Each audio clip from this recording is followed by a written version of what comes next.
आप देख रहे हैं वासुदेव ब्रेकिंग न्यूज़। जी नाजरीन, आपको आज सुबह की सबसे बड़ी ब्रेकिंग न्यूज़ दें। सुप्रीम कोर्ट ऑफ पाकिस्तान के आईनी बेंच ने यानी आज के दिन 29 सितंबर के रोज़ जो है जस्टिस तारिक महमूद जहांगीरी साहब, जिनको सरफराज डोगर साहब इस्लामाबाद हाई कोर्ट के चीफ जस्टिस हैं, उन्होंने काम करने से रोका था। मामला जाली डिग्री का था।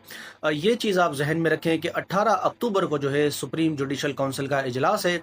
ये मामला वहाँ पर भी है, तो उससे कबल जो है वो हुआ ये, एक तो इस्लामाबाद हाई कोर्ट ने तारिक जहांगीरी साहब को काम करने से रोका, फिर कराची यूनिवर्सिटी ने उनकी डिग्री भी जो है वो मनसूख कर दी। अब सोचने वाली बात यह है कि जब डिग्री जाली है बताया जा रहा है, तो फिर मनसूख क्यों की गई? जाली तो फिर जाली है।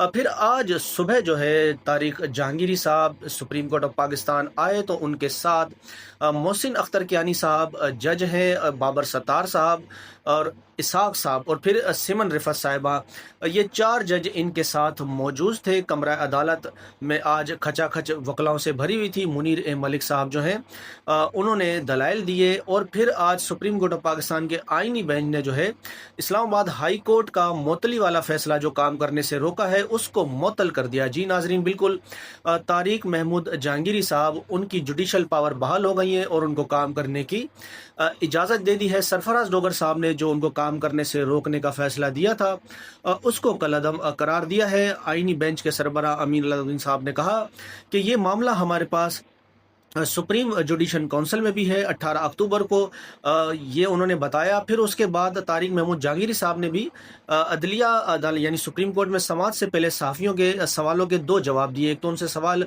डिग्री से मुतालिक पूछा। उन्होंने कहा कि 34 साल के बाद आज इनको ख्याल आ रहा है कि मेरी डिग्री जो है वो जाली है। फिर एक सहाफ़ी ने उनसे पूछा कि सुनने में आ रहा है कि आप इस्तीफ़ा देंगे, तो इस पर जहांगीरी साहब ने कहा कि इस्तीफ़े वाला जो सवाल है वो आप अपने जहन से निकालें, बाकी अल्लाह खैर करेगा। और आज की सबसे बड़ी खबर यही है कि तारिक महमूद जहांगीरी बहाल हो गए हैं। वो सुप्रीम कोर्ट ऑफ पाकिस्तान के आईनी बेंच ने उनको काम करने की इजाज़त दे दी। फिर उसके बाद सुप्रीम कोर्ट ऑफ पाकिस्तान ने जो फरीकैन हैं उन सबको नोटिस जारी कर दिए हैं।